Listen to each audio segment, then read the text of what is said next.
Glory to God. So இந்த நாட்கள்ல தேவனுடைய கிருபை நம்ம கூடவே இருக்கிறது. ஆமென். ஓகே, இந்த நாள்ல God நம்மளோட பேசுற வார்த்தைக்கு நேரா நம்ம கடந்து போலாம். பாருங்க, யார்கிட்டயாவது போய் இயேசு உங்களுக்கு பிடிக்குமா நீங்க கேட்டீங்கன்னா உடனே வர பதில் என்ன தெரியுமா? இயேசுனா எனக்கு ரொம்ப பிடிக்குமே அப்படின்னு சொல்லுவாங்க. பாருங்களேன், நீங்க இந்த உலக நாடு முழுவதும் எங்க போய் யார்கிட்ட கேட்டாலும் ஜீசஸ் பிடிக்குமா உங்களுக்கு அப்படின்னு கேட்டா, ஜீசஸ்னா ரொம்ப பிடிக்கும், சர்ச்னா ரொம்ப பிடிக்கும், அங்க போய் ப்ரே பண்றது, அந்த இடத்துல பாக்குறது, அந்த இடத்துல இருக்கிற அமைதியான ஒரு காரியம், அது மட்டும் இல்ல, ஜீசஸ் வந்து அந்த ஆட்டுக்குட்டி தூக்கி வச்சிருக்கிறது எனக்கு ரொம்ப பிடிக்கும். நிறைய பேர்கிட்ட இந்த வார்த்தையை நான் கேள்விப்பட்டிருக்கேன். அப்போ ஜீசஸ உலக நாடு முழுக்க இருக்கிற எல்லா ஜனங்களாலும் அங்கீகரிக்கப்பட்ட ஒரு தெய்வம். அவரை பிடிக்காதவங்கள யாருமே இல்ல. ஆனா நம்ம ஜீசஸ பிடிக்கும்னு சொல்றதுக்கும் நம்புறேன்னு சொல்றதுக்கும் நிறைய டிஃபரன்ஸ் இருக்கு. இன்னைக்கு இதான் பிரசங்கம். ஆண்டவர் உங்ககிட்ட அதை தான் கேட்க வராரு. உங்களுக்கு பிடிக்குமா, இல்ல என்ன நம்புறீங்களா, இல்ல வந்து என்ன வந்து லைக் பண்றீங்களா, இல்ல என்ன வந்து பிலீவ் பண்றீங்களா? இந்த ரெண்டு விஷயத்த காட் உங்க முன்னாடி வைக்கிறாரு. பாருங்களேன், இன்னைக்கு ஆண்டவர் என்ன எதிர்பார்க்கிறாருன்னா, என்ன லைக் பண்ணி எனக்கு மார்க் போடுறதோ, என்ன வந்து ரசிக்கிறதோ இல்ல, என்ன விசுவாசிக்கணும் அப்படின்னு காட் கேட்கிறாரு. பாருங்களேன், என்ன விசுவாசித்தால் மரித்தாலும் பிழைப்பான் அப்படின்னு பைபிள்ல ஒரு வேர்ட் இருக்கு.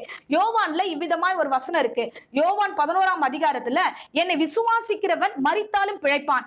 இப்போ பிடிக்கும்ன்ற வார்த்தைக்கு எல்லாம் பொதுப்படையானது. அது எல்லாத்தையும், இப்ப மரத்தை ரசிக்கிறோம், இல்ல அந்த தண்ணியை ரசிக்கிறோம், இல்ல இயற்கையை ரசிக்கிறோம், அது மாதிரி ஜீசஸை ரசிக்கிறோம், அதோட முடிஞ்சு போகுது.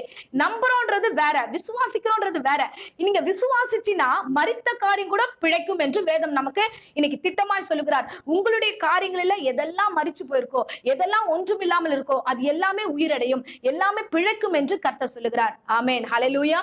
விசுவாசம் ரொம்ப அவசியம். கடவுளை நம்புறது ரொம்ப அவசியம். நீங்க லைக் பண்றதோட நின்னுடாதீங்க, ஃபெய்த்தா உள்ள வாங்க. சோ இவ்ளோ ஜனங்க நம்புறாங்களே, இவ்ளோ ஜனங்க அவரை வந்து அவர்கிட்ட போறாங்களே, அது என்னதான் இருக்குன்னு சொல்லிட்டு அவரை நம்பி வாங்க, விசுவாசிச்சு வாங்க. ஒருவேளை நீங்க வந்து எனக்கு ரொம்ப பிடிக்கும், நான் லைக் பண்றேன், ஓரமா நின்னுட்டு ரசிச்சுட்டு அப்படியே போட்டோ எடுத்துட்டு போயிடாதீங்க. இன்னைக்கு காட் கிட்ட நெருங்கி பாருங்க. ஜீசஸ் எப்பேற்பட்டவர், ஏன் அவர் சிலுவையில தொங்கினார், ஏன் நமக்கு இந்த உலகத்துக்கு வந்தார் அப்படின்னு அவரை நம்பி நீங்க விசுவாசிச்சீங்கன்னா உங்க காரியம், மரித்த காரியம் உயிரடையும். ஆமென், ஹல்லேலூயா. மரித்த காரியம் எவ்வளவு பெரிய காரியமா இருந்தாலும் சரி, மரித்த விஷயங்களை கர்த்தர் உயிரோடு மாற்றுவார். ஒன்றுமில்லாததை அவர் மறுபடியும் உருவாக்க அவர் நல்லவராய் இருக்கிறார். வசனம் சொல்லுகிறது, இல்லாதவைகளை அவர் இருக்கிறது போல மாற்றுகிற தெய்வம், நமக்காக உருவாக்குகிற தெய்வம் தான் இயேசு. இதுதான் ஃபெய்த், இதுதான் விசுவாசம். ஆமென். நீங்க எப்படி இருக்கீங்க?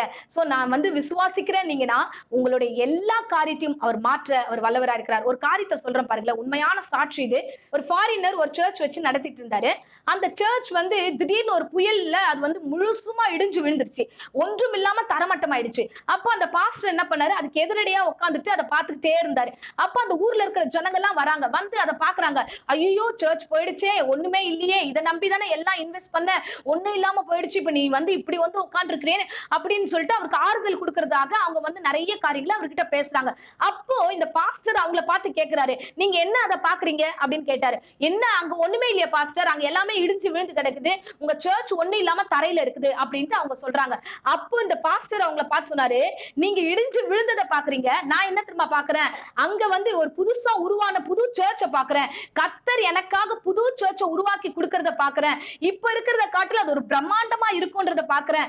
எங்கெங்க எந்தெந்த இன்ஸ்ட்ருமெண்ட் வைக்கலான்றத பாக்குறேன். சோ காட் வந்து எனக்கு வித்தியாசமான ஒரு சர்ச்சை கொடுக்க போறாருன்றத நான் பாக்குறேன் அப்படின்னு அவர் சொல்றாரு. ஆமென். இதுதான் ஃபெய்த். ஆமென். ஒண்ணுமே இல்ல, மரிச்சு போச்சு, அந்த இடம் ஒன்றும் இல்லாத இடமா, ஒண்ணு இல்லாம தரமட்டம் ஆயிடுச்சு. ஆனா அவருடைய பார்வை எப்படி இருந்துச்சுன்னா அது மறுபடியும் வரும் என்று இருந்தது. ஆமென், ஹல்லேலூயா. இன்னைக்கு காட் இது உங்ககிட்ட தான் சொல்றாரு. பாருங்க, விசுவாசம் என்பது வித்தியாசமானது.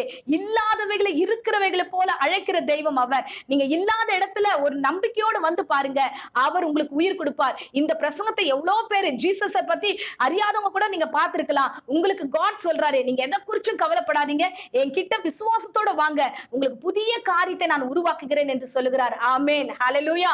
ஆகையால் அவரை நம்புங்க, அவரை விசுவாசிங்க, அவர் கிட்ட வாங்க, உங்க காரியம் உயரடையும். ஆமென். இப்போதும் உங்களுக்காக அடியேன் ஜெபிக்கிறேன். இருந்த இடங்கள்ல கண்களை மூடி நாம் ஜெபிப்போம்.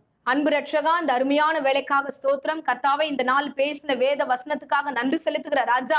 அப்பா, உம்மை விசுவாசிக்கிற காரியங்களில் ஆண்டவரே மரித்தாலும் பிழைப்பான் என்று வேதம் சொல்லுகிறது ராஜா. அந்த வார்த்தையின்படியே கர்த்தாவே இந்த வேலையில ஒப்பு கொடுக்கிறேன். என் பிள்ளைகள் ஒவ்வொருவரும் அப்பா இந்த பிரசங்கத்தை கேட்ட ஒவ்வொருடைய விசுவாசத்தின் விருத்தி அடைய செய்வீராக. இல்லாதவைகளை ஆண்டவரே நீர் மறுபடியும் உருவாக்க போகிற கிருபைக்காக நன்றி செலுத்துகிறோம். ஒவ்வொருவரையும் ஆசீர்வதியும். உம்மை விசுவாசித்து வருகிறவர்களை நீர் பொறுப்பெடுத்துக் கொள்ளும். நன்மை நாள் நிரப்பும். தொடர்ந்து காத்துக்கொள்ளும். இயேசுவின் இணையற்ற நாமத்தினால் இந்த பிள்ளைகளை ஆசீர்வதிக்கிறேன் ஜீவனுள்ள நல்ல பிதாவே.